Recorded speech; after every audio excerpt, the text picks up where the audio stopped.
In this video, I'm going to share with you an amazing experience I just had, and I want to share the insights from it and hope that you guys can have similar experiences.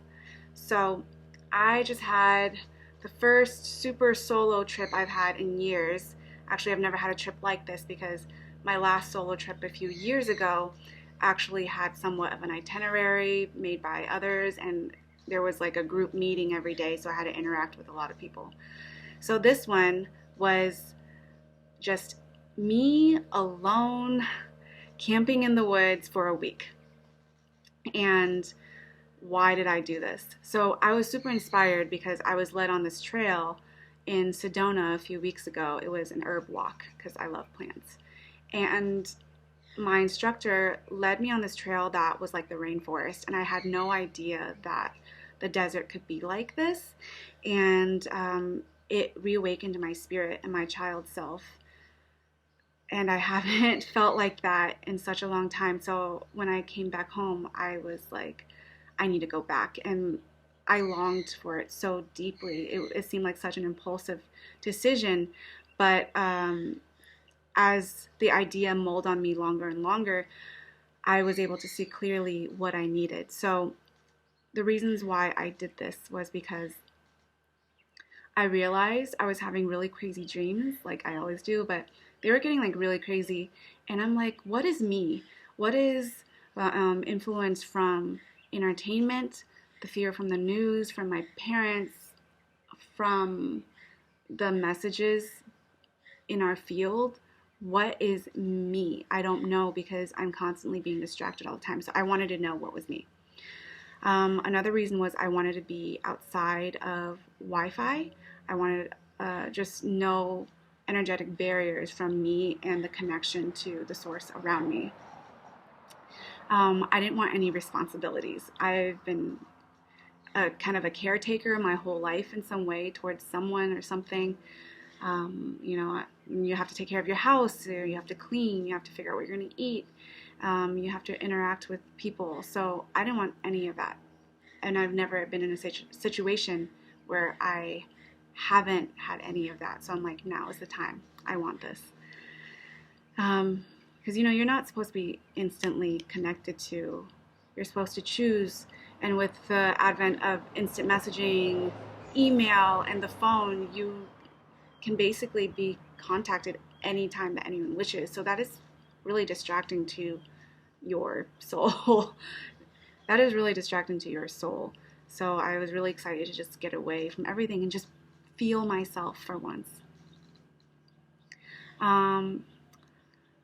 So with those reasons aside, I had two main goals. So the first one was to be a clear channel for dreams and insight to come through. I wanted my diet to be clean, not eat what the junk food was around me, and I wanted my air and my environment to be clean. And I was going to do practices, like have meditation and like walking meditations for my ultimate potentials and my dream states to come through. So second reason was so I can do a plant study, so I can observe all the plants around me in my own pace and time, and then learn about their names and the benefits of those plants. So for me, like, that's the fun part of my trip. And fun is designed into how to lucid dream. You gotta have fun. You gotta feel like you're in a state of adventure and exploration. That's what compels the spirit to be free from the body and the restraints that we have in our body, which is just our daily life, So, yep, those are the reasons. And now I'm going to share with you the insights that I had. Okay, so every day was full of synchronicity. I had a full day, and at the end of the day, I'm like, I'm not feeling what I planned for myself the next day. And I don't feel like making a decision right now. So I just allowed myself to trust my morning self, and that worked. In the morning, I was refreshed. And then in the morning, I knew exactly what I needed to do and what I wanted to do. And everything that I chose had a beautiful flow to it. Like, if something didn't work out, I just allowed myself to be redirected, and then it worked out in an even better way. Like everything worked out. I just allowed myself to keep on flowing. For example, I found a camping spot the first night I got there, just luckily, but I could only reserve it for one night, and I needed 5 more nights. So while I was waiting, I got some natural spring water. I explored a trail that I never would have explored. And then when I was done, I went to another camping spot across the street, which allowed you to reserve for longer. And that timing was perfect because then like a spot was open and I was able to reserve it for the whole week. So that was really hard because it was Father's Day weekend and no one could get spots. Like people were just waiting in line in their cars in the streets, just waiting to get spots. And I just happened to like wander in and get just the spots in like the most beautiful part of the forest for a whole week. So that was just serendipitous. Um, but I'll share more of wonderful moments later. I want to talk about the insights I had. So, one insight was realizing how wonderful I felt sleeping with the cycle of the sun. So, I went to bed around 9 p.m. because it was just dark. Past dinner time, I didn't want to be on my phone at all. First of all, there's no service, but you just feel like it's like a sin, you know? You just want to like absorb what's around you, and you naturally are so tired that you just want to get settled. You have to brush your teeth, you have to like clean up, and you are kind of compelled with just the sun sinking. You're like, okay, it's getting dark, so I should do XYZ. And you would wake up at 4:30 a.m., or at least I did, because the light is seeping through. The birds are freaking up and talking and chirping at 4:30 a.m. in the morning. And at first I was like, ugh, but then I was like, oh, like I'm waking up, and it felt so good to have that morning time to myself. Just like morning time to slowly melt into and enjoy and awaken to, because usually I'm rushing to the next moment. I wake up, I'm rushing, rushing, rushing. The morning isn't mine. I'm going through the motions. I'm there. I don't even know how I got there. I'm an automaton.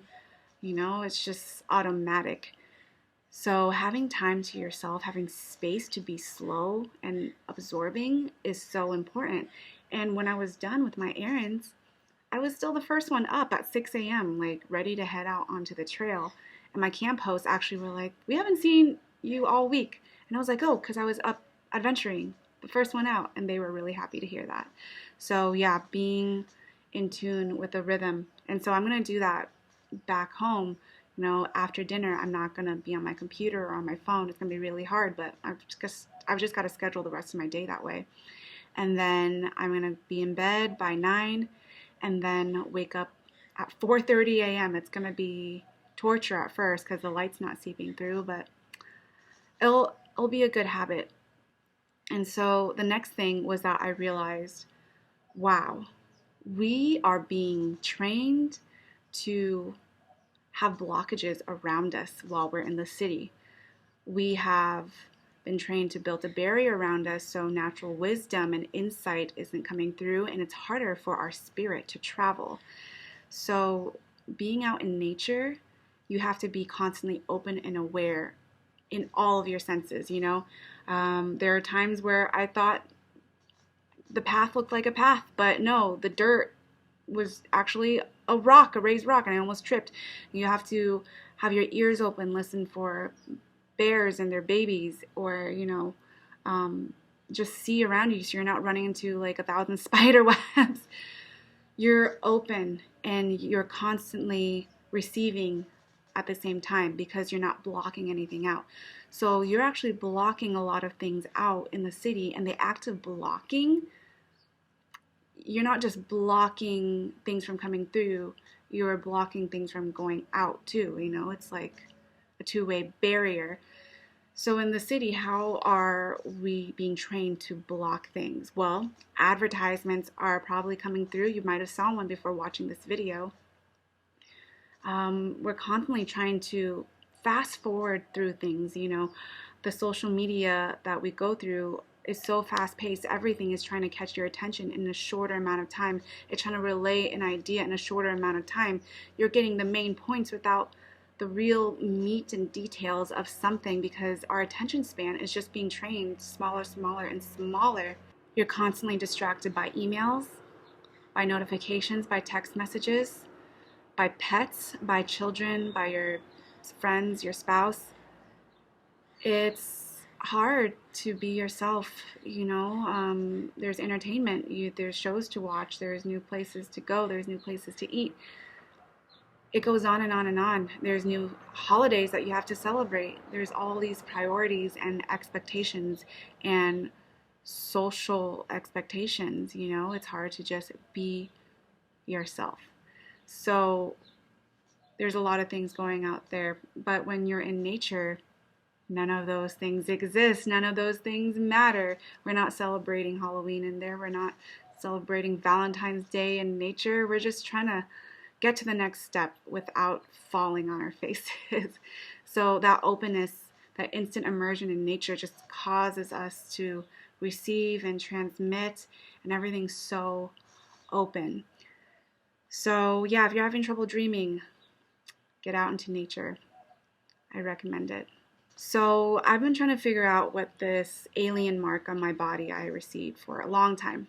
So I had recently talked to a psychic about it who she received similar marks. And if you want to understand what I experienced, check out my video, How I Received My Alien Mark.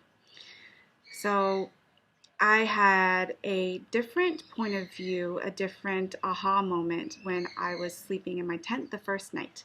So my tent's awesome. It has this rectangular sky view, and I just stare at the pines towering above me and the stars just sparkling. And so I actually saw patterns in the sky pop up that looked a lot like my mark. Like it was 12 dots in a circle with a dot in the center. And I saw 2 circles like that. They were just like twinkling, but they came out at me so clearly. And it was weird because the rest of the night it was like cloudy and I couldn't see many stars. And so I was like, oh, my mark was stars. Like, because each dot was a freckle. It wasn't even like a pimple or anything. It was just a subdermal freckle that was circular. So I was like, oh, each of those points were a star, and I wonder if it was like a map to the constellation of the aliens there that decided to experiment on me or something. It was like their brand, like this is who we are. Just like, if something's made in America, you stamp that map of America onto you. Well, my map was of this circle of 12 dots and a dot in the center.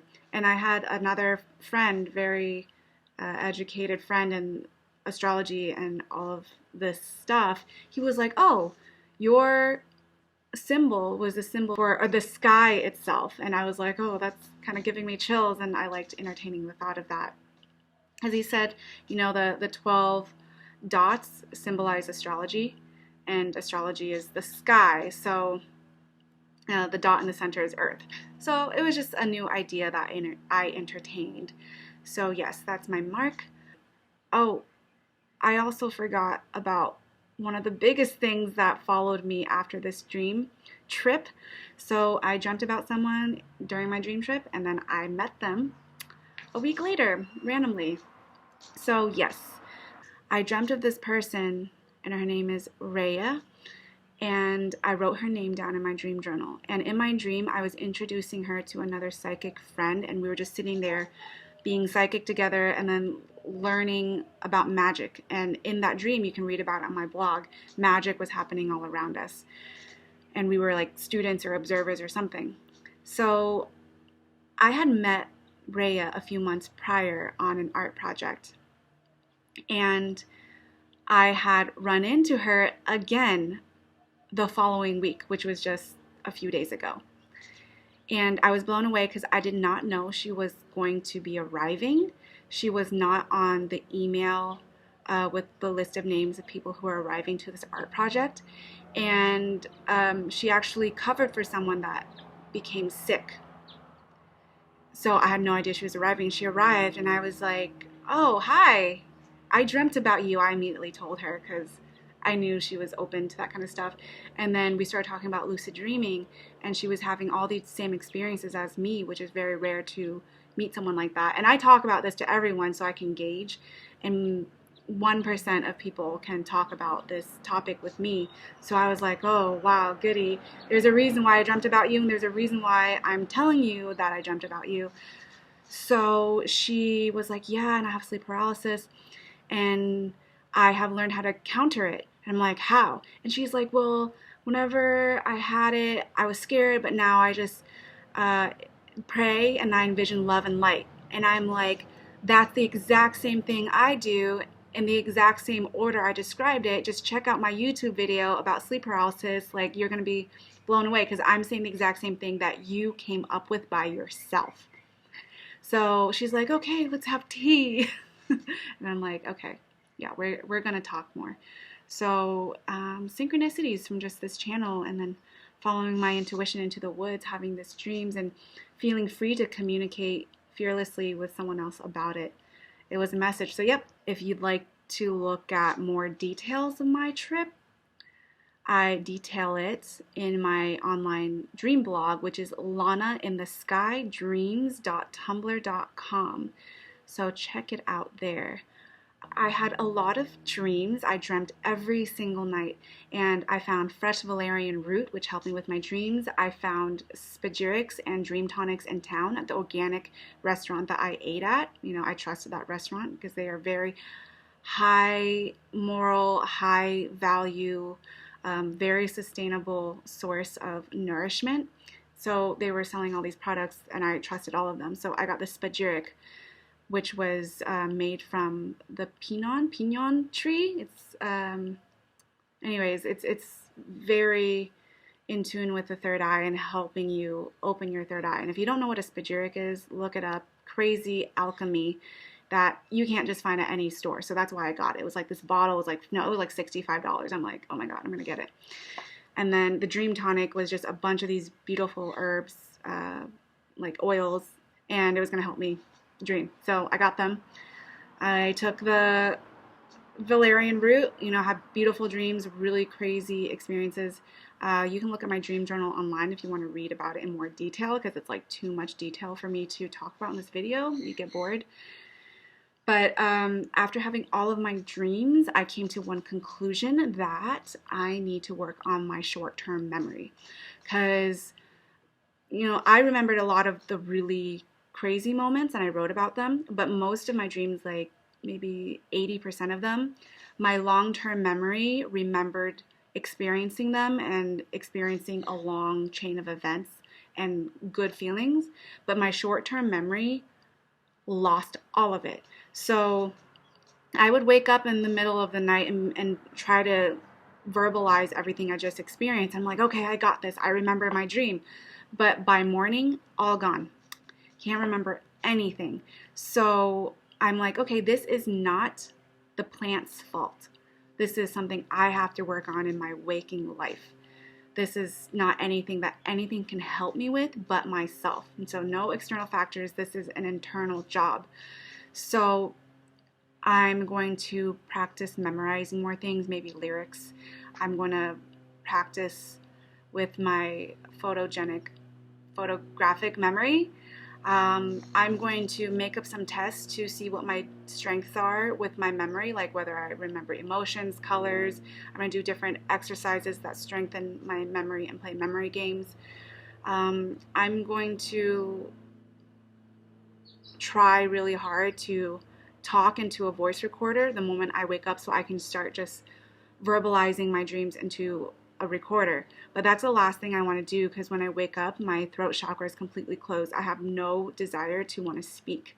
I just want to absorb and feel peace. So that's going to be a challenge for me, but I'm going to really try to do it.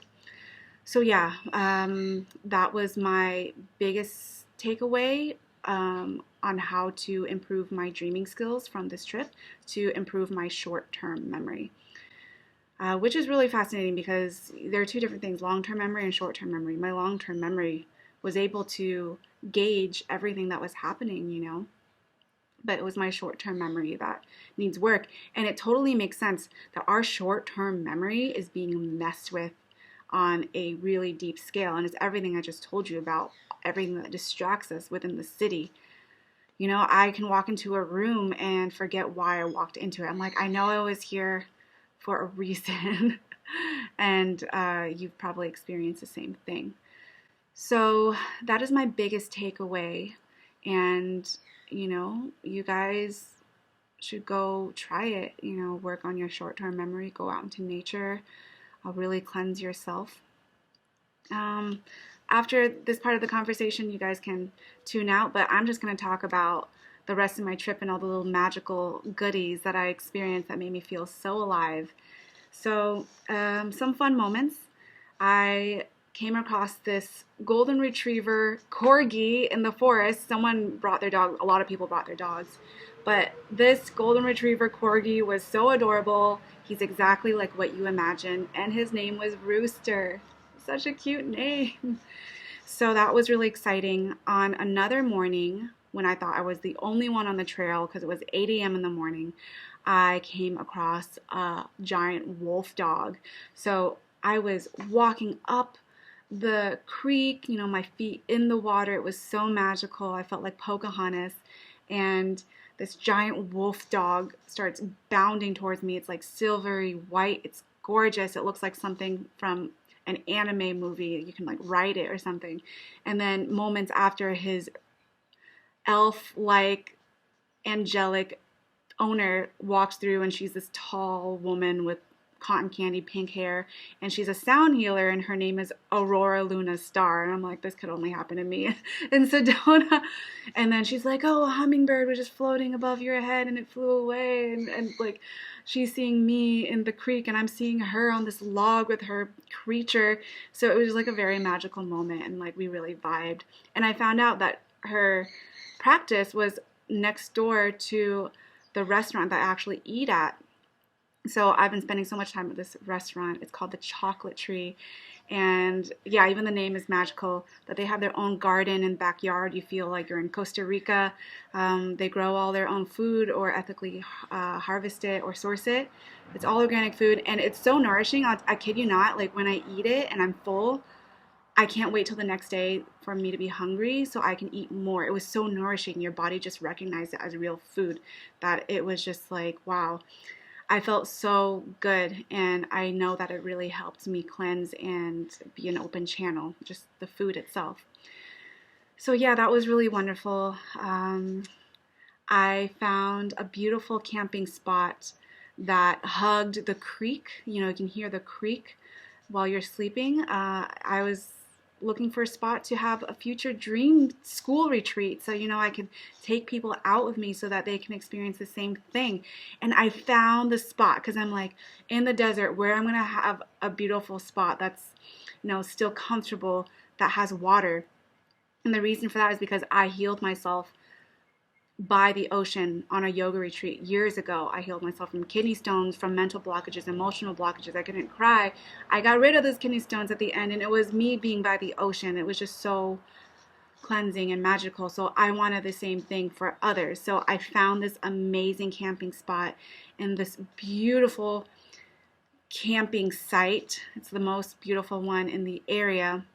And there's showers and everything, and there's a watering hole, there's fresh mountain spring water.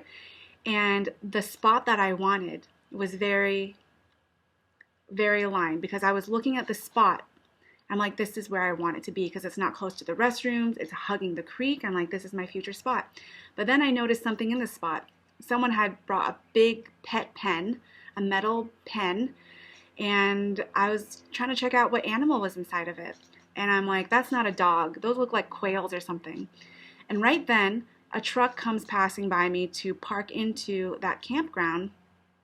And it was the owner of whoever was camping there.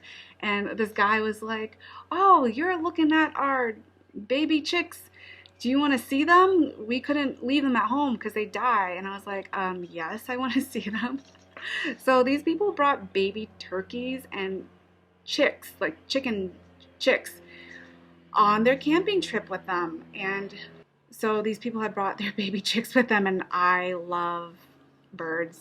I've had them my whole life. I've had a lot of animals my whole life. So it was just magical that I'm looking at my dream camping spot from my future dream students, and I'm holding baby animals in my hands. And these people, if they couldn't be more magical already, they were employees of something called the Polar Express, which is this train that goes up through the Grand Canyon in the fall and winter time, and they feed you hot chocolate as they're taking you through the beautiful nature. And there's Santa going up and down the lanes, and it's just this beautiful train. So I'm just like, wow, what a wonderful morning. And that morning I was supposed to go hiking. I was like, okay, I have 1 hour left. I'm going to do XYZ before I head in. But no, I just happened to wander into this campground and find the perfect camping spot and meet these beautiful people. So when I was at the chocolate tree, they had table numbers, the way that every order has a number so the waiter can find your table. This place didn't have normal numbers. They had a beautiful saying on each one with a beautiful picture, like peace, love, harmony, all that jazz. But every day that I went there, because I went there every day, my table number message was so aligned with what I experienced that day that I was like, okay, this is the theme of the day, get excited. So the things that my number said was like discovery, adventure, love, joy, beauty. And the last day really was like beautiful because that day I had walked up the creek as a walking meditation, because water slowed me down and I had to really be careful, way more than I would on a trail, because I could trip at any moment. And I did almost trip. I had a walking stick with me, which helped me. But it was such a beautiful morning already. And at the end of my trail, I was finding a place where I could sit down and meditate. But I couldn't because there were spiders everywhere. So I ended up doing a standing meditation. But it turned from a meditation to a prayer. Like I was praying so hard. Like I was feeling so blissed out and in gratitude about everything that I spent like hours praying. So that day when I came back to the chocolate tree for a meal, the sign was prayer. And it was just so aligned with what I experienced that day. It was just so beautiful. So yeah, another thing was like I felt just overwhelming gratitude and bliss. You know how they tell you, they're like, count your blessings, try to engage gratitude each day. And I do that at home, but out there, it's just like flowing in and out of you. Oh, the gratitude and bliss that you feel is just effortless. And that was really cool for me to experience. I felt very elated and high the entire time. And it was just me, Well, I had vitamins with me, just normal vitamins. I had the Dream Tonic with me. I had the Spagyric with me, but those are just like vitamins. So yeah, so that was really awesome. I ran into very like-minded people on a trail. Another day, my friend had sent me mystery coordinates and I just followed them. And it ended up being on this beach area. Yes, like the desert can have beach areas. It was this giant creek running through and a giant slab of just red rock, and kids and families are playing there. And she led me there, and there's just all these pebbles with streams, mini waterfalls running over them. And as I was on my way back out, I met this couple, and they were friends, and they were just so in tune with me, and I was in tune with them, and they were just both really happy about plants and nature, and I got to connect with them. And so I guess when you're out in the middle of magic, you meet like-minded, magical people. So many moments where I thought I'd be alone. I thought I'd be alone the whole week, but I ended up being alone in the right way, and then just meeting people with my synchronicity. It was just so amazing. Oh yes, thank you for listening. This is a long video, but there was a lot in it. If you have any questions about it, or you're thinking about having your own solo journey yourself and want to ask me about it and tips and stuff on how to camp and not feel gross, just ask and let me know. Thanks for listening, you guys.